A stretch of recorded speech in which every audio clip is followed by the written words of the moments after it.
Donnie and Dolly. The team is supported by ableauctions.ca. Closing your business? We can help.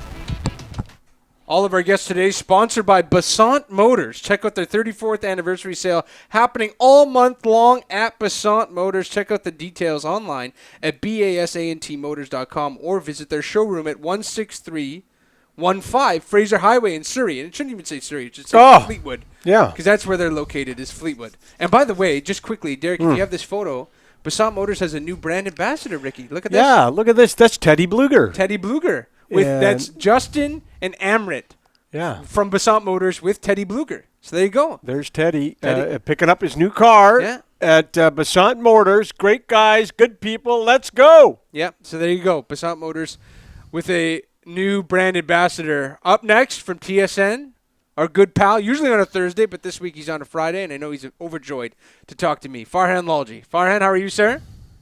Well, I got to talk to Nina in the background, so at least you've upgraded at producer. That's true. Here's what I don't understand. Like, Rick is a 30-year veteran of this industry. 36. When Donnie's 36. And that's more than me, right? Like, you're clearly of Donnie's vintage. And when Donnie sits out on a Friday, like, you can't drive the bus. You got to let the young kid. I know Henderson's a father. Know now, your but you role. can't drive the bus. Know your role and identity. Oh, he's the expert. He's the expert. Just like hockey players. Know your role. Know your identity.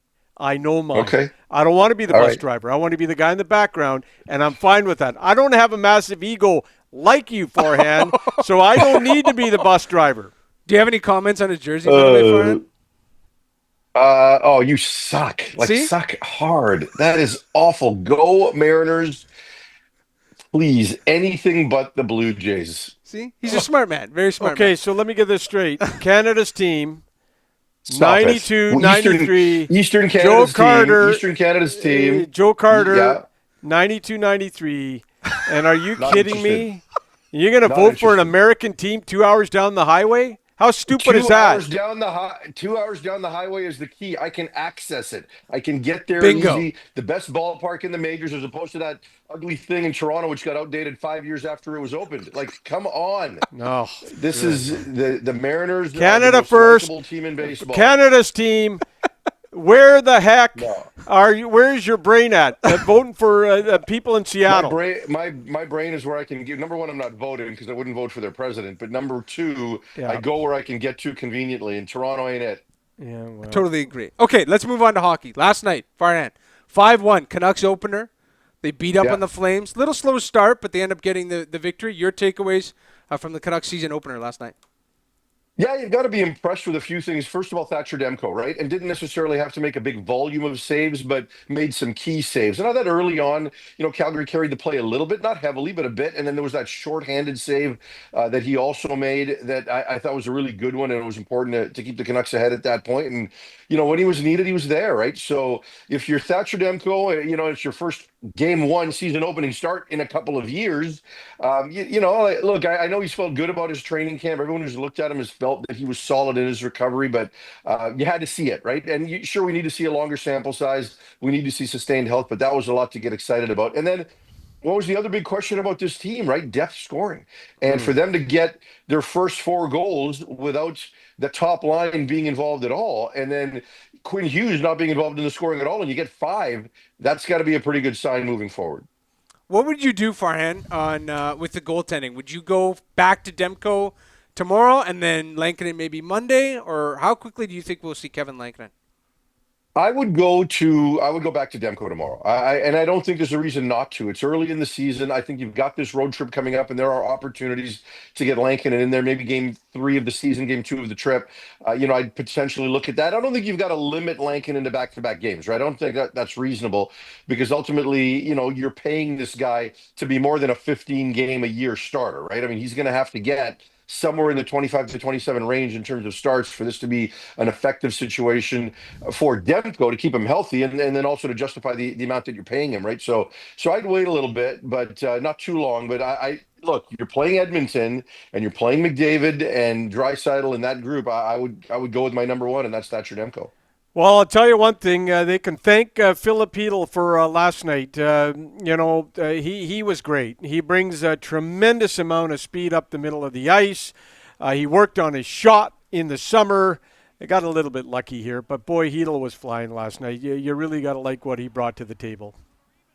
Yeah, and I asked him after the game whether or not, he kind of heard the conversation about the team trying to add to their center depth. And I didn't necessarily say top six center or number two line center, but, he had heard it because he said he hadn't, if you know what I mean, right? Just by the nature of the answer that he doesn't pay attention to all of that stuff. And I think it was important for him to make a statement. Now, look, I think we know that Philip Hedl can play. Whether or not he can be a full-time effective second line center, we'll see, because everyone kind of views him as somewhere in between a 2 and a 3C. But the big thing is we want to see him healthy, right? Because if he's healthy, he'll give himself a shot with that speed to be an effective player in that spot. But yeah, I think the early returns are good.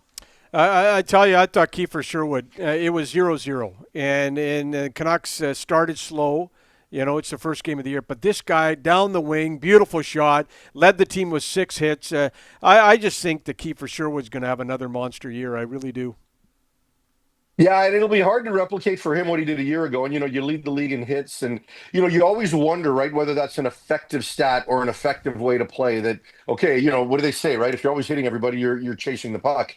But I think it's such an important part of his game. But I also think he showed us last year that he can score and add some things. So he can have that energy. Now, look, the goal he scored was a really good shot, but at the same time, it's probably one that Dustin Wolf would want back. But yeah, I'll tell you what, the shot that blew me away, or that impressed me for game one, was Brocktober, right? And we always know that Brock is very good at the start of the year, but that shot in that top corner, I don't think he had an extra inch above or an extra inch on the side. It couldn't have been placed more perfectly. And the timing of that goal was great. All right, let's talk BC Lions. They got the bye week, but that's second place in the West. Boy, is there going to be a lot of looking at those standings this weekend. You got the Rough Riders, Blue Bombers, Stampeders, Lions, all in the mix. It's going to be a wild finish in the West. Yeah, it is. I mean, you've got the 3 teams battling for 2 spots right now, with the Lions already having clinched. But look, this weekend's game, I'm really interested to see what happens with that Winnipeg-Edmonton game. I'm picking Edmonton to win. They're down to their last life, but Mark Killam's got them believing they still have a chance, even though it seems remote at this stage. And with Winnipeg, look, they looked fantastic a week ago, but how much of that was a one-off, right? Now, I know before that they had Strevler and you can't, score a lot of points with him at quarterback, but, even before that, Zach Hilaris was kind of up and down. So they look so good in that Hamilton game. Can they keep that going? I think Edmonton's going to find a way, and if they do, BC gets home. They get control of their own destiny for home field advantage with a second place finish in the West if they can win out. So if you're a Lions fan, you're probably cheering for the Elks this weekend. But look, the Lions are playing great. Nathan's an MOP front runner. They're going to get the 2 offensive tackles, Broxton and Allen, back, which is going to make them only better. I'm having a hard time picking against the Lions down the stretch here. Speaking of football, Farhan, I think you were in attendance for the Seahawks loss. I think you were sitting with our good pal Ian Furness. Seahawks loss against the Bucks. They're in Jacksonville, which could be it actually will be a tough one on Sunday. Your thoughts on the loss to the Bucks, but also this NFC West seems very, at least top heavy with the Niners and the Seahawks. Where does this all shake out for you? Yeah, the division is much better than I thought it was going to be coming into the year, right? Like I wasn't buying the Rams being able to replicate what they did last year. And in fact, they might actually be better, right? And the Niners, with their injury issues, for them to still be in the position they're in, that blows my mind, right? Because you've had Brock Purdy in and out of the lineup. Christian McCaffrey doesn't look the same. All the injuries at receiver. Now Bosa on the defensive side, yet they're finding a way. This might be Kyle Shanahan's best early season coaching job of his career. I don't want to overplay what happened in that Tampa Bay game because of the number of injuries they've got on the back end in Seattle, like defensive line and in the secondary, right? For you to play without Witherspoon, for them to play without Love. Anytime Emeka Egbuka wanted something in the pass game, Baker Mayfield was able to get it to him, right? Whether it was Job, who starts from time to time, Woolen, who's had his issues. That secondary is so banged up. I mean, when they're a starting group, they're entirely different. And to lose Lawrence and the other pieces they did up front for that game, and boy, Maffei's got to be a little more consistent and noticeable. So I think they've got the pieces for a great defense. They just need to be healthy, because it's just so difficult for them to replace some of those key pieces in the secondary.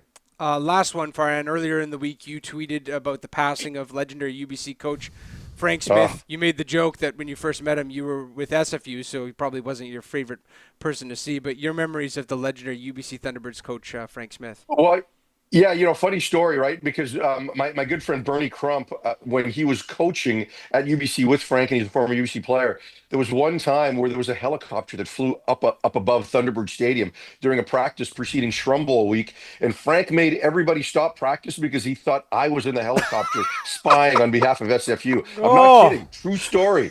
So, and then one time I was at wow. a coach's clinic, right, and Frank was doing an offensive session on quick passing game. And I was sitting in the front row, and he would draw up like the simplest passing concepts, right? Which you would have got in football 101. And he's like, "Oh, you're writing all this down, right? You're going to take it back to SFU." And I'm like, "No, coach, I'm just here to learn. I'm a young, aspiring coach." But, when Frank left UBC, which was quite some time ago now, and we had a chance to communicate and converse and have a lot of interactions since then over the years. He was always really appreciative of my involvement in football and the growth of the game. And I was always appreciative of just everything he meant to the game, not just at UBC, but, this was a provincial football and really a Canadian football icon. So, 94 years of age, he was able to pass peacefully with his family by his side. And, my good friend Dave Sadu was so close to Frank and his family, and Frank meant so much to him as well. I knew West, growing up in need of some guidance and support, and Frank had that impact on everybody. Everybody's got a Frank story, right? You talk to Moj, he'll tell you a ton of different Frank stories. Everybody's got a Frank story. Everybody's got a Frank impersonation, but everybody is sad to see him go. Well said, Farhan. Condolences to his family. Thanks for doing this today, and you'll be back next Thursday, hopefully recapping a Jays Mariners ALCS. No. With the Mariners' early couple Yep, of wins. there it is. Both of you crybabies tonight, if the Seattle loses, you should get together and cry together tonight. Yeah, if the Mariners lose, I'll just turn it off, right? Like that's just I have the luxury of being able to just compartmentalize and turn it off. Yeah. I will be like this Yeah. and this when it comes to that Eastern Canadian team. I will not know if they wind up winning another game if the Mariners lose tonight. I can't wait for them to lose tonight. Thanks, Farhan. We'll talk to you next week. See you guys.